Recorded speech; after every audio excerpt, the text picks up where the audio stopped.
نہیں ہے،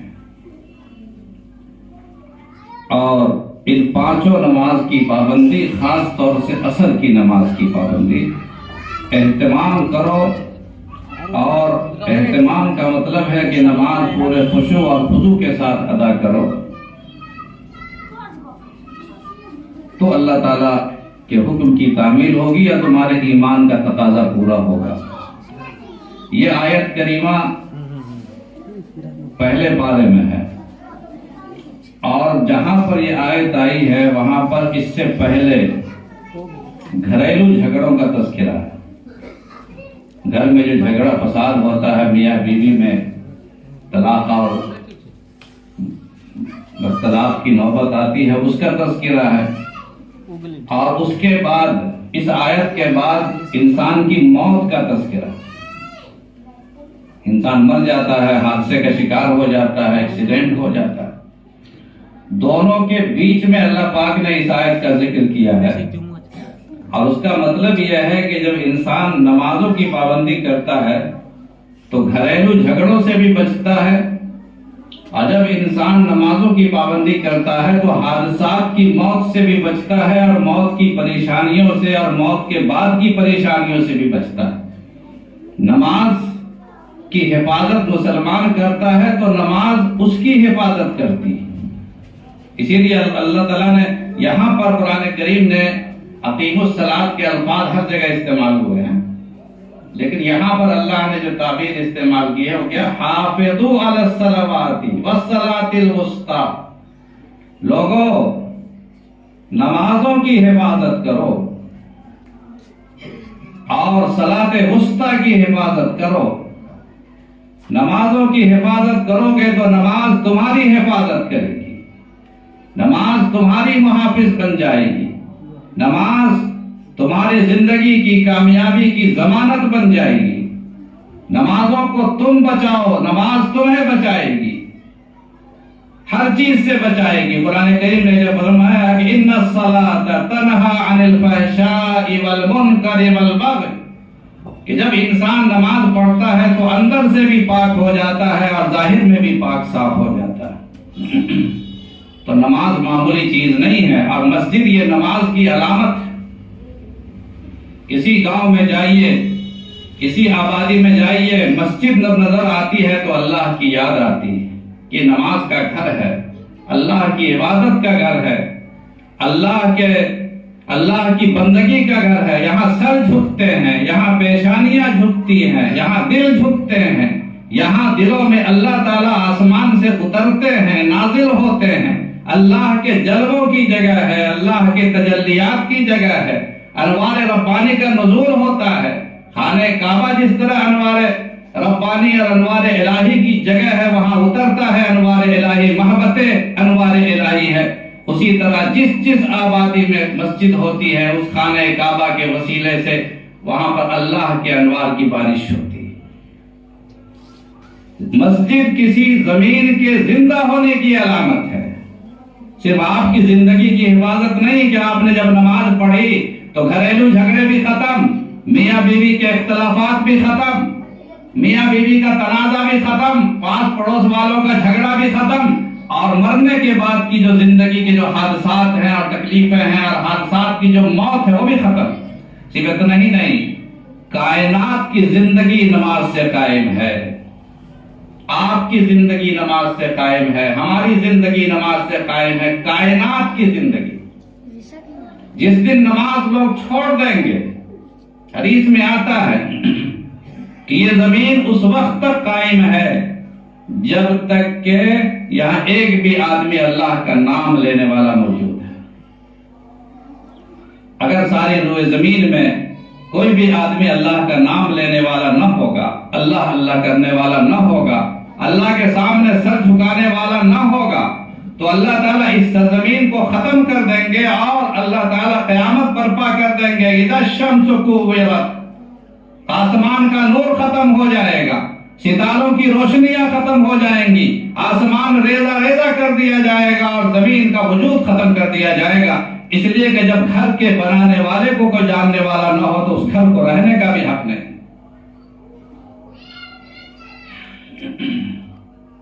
نماز کی بڑی اہمیت ہے. نماز اس دنیا کو قائم کیے ہوئے ہے.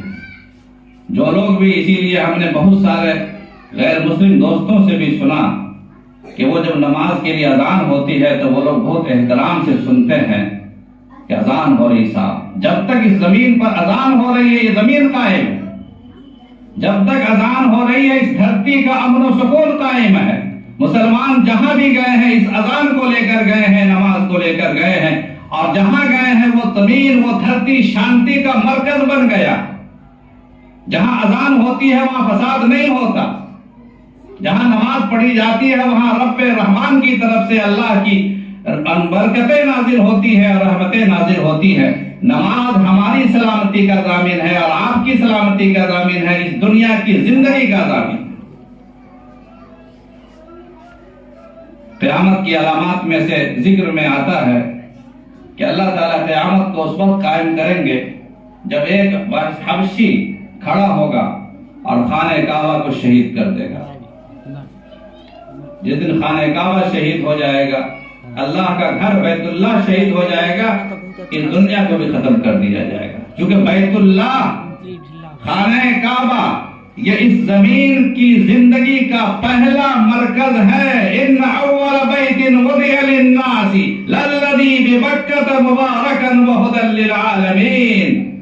سب سے پہلا گھر جب اللہ نے اس زمین کو بسایا تو سب سے پہلا گھر اللہ نے مکہ معظمہ میں خانہ کعبہ کو بنایا. ان اول بیت، پہلا گھر، اللہ کا گھر بنایا گیا اس زمین پر. وضع للناس، ساری انسانیت کے لیے اس کو بنایا گیا. کسی خاص شخص کے لیے نہیں، کسی خاص خاندان کے لیے نہیں، کسی خاص قبیلے کے لیے نہیں، کسی خاص نسل کے لیے نہیں. رنگ اور نسل کا کوئی امتیاز نہیں ہے وہاں پر. ہر آدمی ایک ہی انداز سے جمع ہوتا ہے مسجد میں، ایک ہی صف میں کھڑے ہو گئے محمود و ایاز. نہ کوئی بندہ رہا اور نہ کوئی بندہ نواز. پہلا گھر اللہ نے خانہ کعبہ کو بنایا. اس کا مطلب ہے کہ یہ زمین قائم ہوئی خانہ کعبہ کے ذریعے، یہ زمین قائم ہوئی بیت اللہ کے ذریعے، یہ زمین قائم ہوئی اللہ کے گھر کے ذریعے، اللہ کے ذکر کے ذریعے، اللہ کی یاد کے ذریعے، اللہ کے نام کے ذریعے. اور حکم آیا کہ مسلمان جو بھی کام کرے اللہ کے نام سے شروع کرے. بسم اللہ الرحمن الرحیم. کھانا بھی کھائیے بسم اللہ الرحمن الرحیم. بھول گئے، جلدی میں کھا لیا، بھوک کی شدت تھی، لقمہ منہ میں چلا گیا، پھر یاد آیا، کہا پھر پڑھو بسم اللہ اولہ و آخرہ. اللہ کے نام سے جو اول میں بھی ہے اور آخر میں بھی ہے، اللہ کے نام سے چھٹی نہیں ہے کسی مومن کو.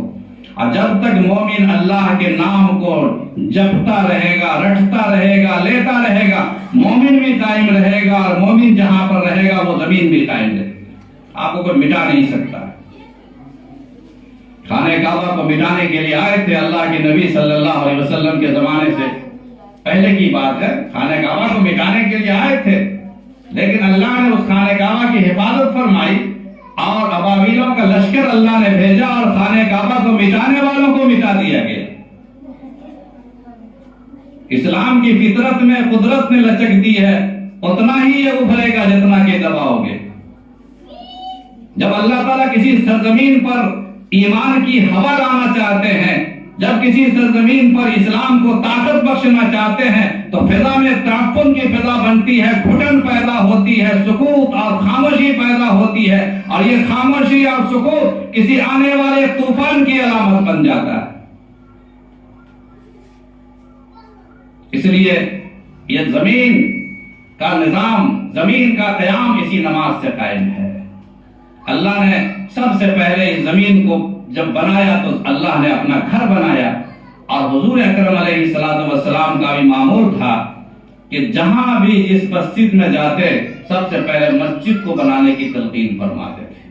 جب مکہ معظمہ چھوڑ کر حضور اکرم علیہ الصلوۃ والسلام مدینہ منورہ تشریف لے گئے، آپ کو پتہ ہجرت کی کتنی تکلیف سے ہجرت کی، کتنا ستایا مکہ والوں نے. کیا گناہ تھا ہمارے سرکار کا؟ کوئی تو گناہ نہیں تھا. حضرت ابوبکر صدیق نے پکار کر کہا تھا خانہ کعبہ میں ان شیطانوں، ان دہشت گردوں کو، ان شر پسندوں کو جو لات اور حبل کے پجاری تھے مگر اللہ کا نام لینا ان کو گوارا نہیں تھا. حضرت حضرت ابوبکر صدیق نے کہا کہ کیا قصور ہے اس بندے کا؟ صرف یہی قصور ہے کہ اللہ کا نام لیتا ہے اور اللہ کی عبادت کرتا ہے اور لوگوں کو اللہ کے لیے بلاتا ہے. کیا قصور ہے ان کا؟ وَمَا نَقَمُوا مِنْهُمْ إِلَّا أَن يُؤْمِنُوا بِاللَّهِ الْعَزِيزِ الْحَمِيدِ. ان لوگوں نے انتقام لیا صرف اس بنیاد پر کہ اللہ پر ایمان رکھتے ہیں. ہجرت کر کے جب تشریف لے گئے مدینہ منورہ تو پہلا کام کیا کہ وہاں پر مسجد کی تعمیر فرمائی. جب کسی آبادی میں پہنچا پہلا کام مسجد کے بننے کے بعد ہی پھر آپ کا گھر بننا چاہیے. حضور اکرم علیہ السلام نے مسجد نبوی بنوائی. دو یتیموں کی زمین لے کر مسجد بنوائی، پیسے دے کر مسجد بنوائی، اپنا گھر نہیں بنایا. اپنا آشیانہ بعد میں بنے گا.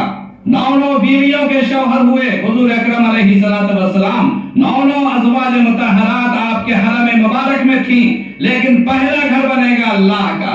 اپنا گھر بعد میں بنے گا. ابو بکر صدیق کا گھر بعد میں بنے گا. علی کا گھر بعد میں بنے گا. عمر فاروق کا گھر بعد میں بنے گا. پہلے اللہ کا گھر بنائے گا. جب اللہ کے گھر کے لیے آپ تیار ہوں گے اللہ آپ کا گھر بنا دے گا.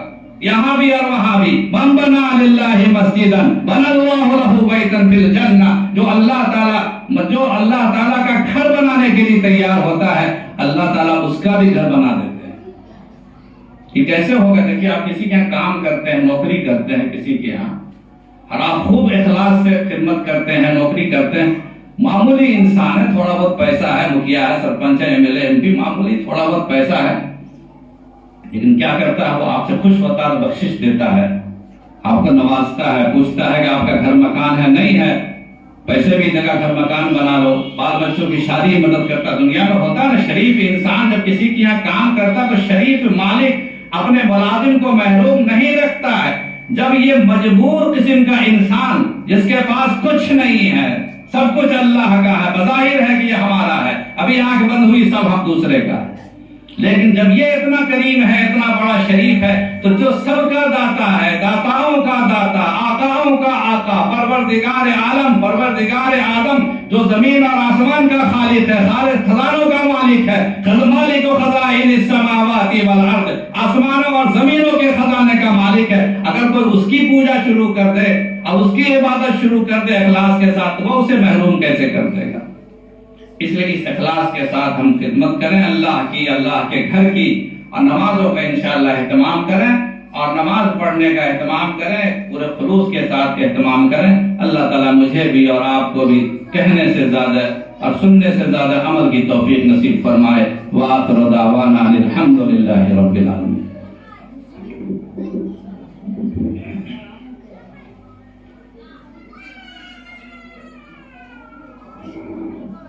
سے فارغ ہو چکے ہیں، باقی ہے تو پڑھ رہے باقی ہے.